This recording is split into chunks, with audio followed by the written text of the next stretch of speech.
এই সকল ইস্যুতেই ভারতের প্রতি বাংলাদেশের মানুষ বিরক্ত। কেন?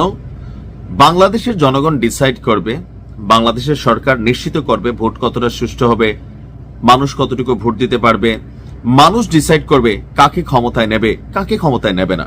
একটা ইলেকশনের আগে প্রতিবেশী রাষ্ট্র ভারত তারা যদি এই ধরনের বক্তব্য দেয়, সেটা নির্বাচনকে প্রভাবিত করে। কি বক্তব্য দিল? যে বাংলাদেশে অবাধ এবং সুষ্ঠু নির্বাচন হলে জামাত ইসলাম ক্ষমতায় আসতে পারবে না। তো এই কথাটা কে বলছে? ঢাকায় ভারতের সাবেক হাই কমিশনার এবং বর্তমান রাজ্যসভার সদস্য হর্ষবর্ধন শ্রিংলা টেলিগ্রাফে আপনার এই বক্তব্য দিচ্ছে, টেলিগ্রাফ ইন্ডিয়াতে। তার বক্তব্য হলো কি, বাংলাদেশে অবাধ এবং সুষ্ঠু নির্বাচন হলে জামাত ইসলামী ক্ষমতায় আসতে পারবে না। কেন? মানুষকে ভোট দিবে না, দিতেও তো পারে। মানে আপনারা কিভাবে শিওর হয়েছেন? আপনাদের এই ধরনের বক্তব্য বিএনপির জন্য ক্ষতিকর হচ্ছে। এটা বিএনপির জন্য কিন্তু আসলে ক্ষতিকর হচ্ছে। ভারতের রাজনীতি বোঝারা কঠিন। গত 23শে জানুয়ারি ভারতের পশ্চিমবঙ্গের দার্জিলিং এ সাংবাদিকদের সাথে মতবিনিময় সভায় তিনি বলছেন, যদি অবাধ এবং সুষ্ঠু না হয়, নির্বাচনে ভোট চুরি হয় বা কারচুপি হয়, তাহলে তারা ক্ষমতায় আসতে পারে। অর্থাৎ স্বাভাবিক প্রক্রিয়ায় জামাত ইসলাম ক্ষমতা পাবে না। এখন এই তথ্য কে দিচ্ছে? ভারতের একজন রাজনীতিবিদ। তিনি বলছেন যে যদি ভোট কারচুপি না করে তাহলে জামাতের ক্ষমতায় আসার সম্ভাবনা কম। দলটির ভোটের হার 5 থেকে 7%, তাও আবার অন্য রাজনৈতিক দলগুলোর সহায়তায়। সম্ভবত হর্ষবর্ধন শ্রিংলা বাংলাদেশের সর্বশেষ যে ভোটের জরিপগুলা, এটা তিনি দেখেন নাই। 5 থেকে 7% এটা ছিল কখন? অনেক আগে। বাট রাইট নাও আপনি দেখেন মার্কিন যুক্তরাষ্ট্রের যে প্রতিবেদন প্রকাশ হলো, সেখানে তারা বলল যে বাংলাদেশের মধ্যে ইসলামপন্থী একটা গোষ্ঠীর উত্থান হচ্ছে, জনগণ ইসলাম পন্থার দিকে ঝুঁকছে, এমনকি ক্ষমতায় যাওয়ার সম্ভাবনা আছে। মার্কিন যুক্তরাষ্ট্রে এটা হচ্ছে প্রতিবেদন।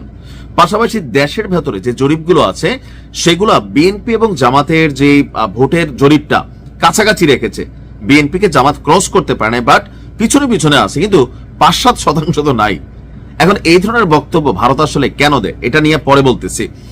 হর্ষবর্ধন শ্রিংলা বলছেন যে সব রাজনৈতিক দলের নির্বাচনে অংশ নেওয়া উচিত, কিন্তু সেটি হচ্ছে না। অর্থাৎ ভারত সরকার স্পষ্ট করে জানিয়েছে ডক্টর ইউনূসকে যে সবাই যেন নির্বাচনে আসে, অর্থাৎ আওয়ামী লীগকে যেন নির্বাচনে আনা হয়। হর্ষবর্ধন শ্রিংলার বক্তব্য যে বাংলাদেশ সরকার অনেক বড় ভুল সিদ্ধান্ত নিয়েছে, এটা তাদের নির্বাচিত সরকার নয়, অন্তর্বর্তীকালীন সরকার। তারা নির্বাচনে যেতেনি, মানুষও বেছে নেয়নি, নিজেরাই বসে গিয়েছে ক্ষমতায়। ওই সরকার যে সিদ্ধান্ত নিচ্ছে বাংলাদেশের জন্য খারাপ, খেলার জন্য খারাপ। ওই যে বাংলাদেশ একটু ভাব নিতে গেছিল, আইসিসি আমাদেরকে বাস দিয়ে দিছে, ওইটাতে দুঃখ নাই, কারণ ক্রিকেট খেলে আমাদের কোনো কিছু অর্জন হয় না, খামাখা খেলা এটা বন্ধ করে দেওয়াই ভালো। কিন্তু আমার কথা হচ্ছে যে ভোট কারচুপি হলে জামাত ক্ষমতায় যাবে, কারচুপি না হলে যাবে না, এই ধরনের বক্তব্যে অনেকে হয়তো খুশি হচ্ছেন, কিন্তু প্রতিবেশী রাষ্ট্র হিসেবে একটা রাষ্ট্রের আভ্যন্তরীণ ইস্যুতে এইভাবে কথা বলাটা এটা কখনো উচিত না। কারণ আমরা তো দেখছি ভারতও জামাতের সাথে মিটিং করছে, বৈঠক করছে, সেটা গোপন রাখছে। এতই যদি আপনাদের মনে হয়তো তো জামাতের সাথে কেন বৈঠক করলেন? দেখেন, আমি কোনো দলকে সাপোর্ট করে কথা বলছি না। আমার কথা হচ্ছে ভারত বাংলাদেশের ইস্যুতে এইভাবে নাক গলানোটা কখনোই পছন্দ না। অতীতেও ছিল, ও যে পুরানা অভ্যাস এখনো যায় নাই। দেশের জনগণ ঠিক করবে বিএনপিকে ক্ষমতায় নিবে নাকি জামাতকে ক্ষমতায় নিবে। ভোট সুষ্ঠু হবে নাকি না হবে, এটা ডক্টর ইউনূসের দায়ভার। ডক্টর ইউনূসকে আজীবনে দেশের জবাবদিহিতা করতে হবে।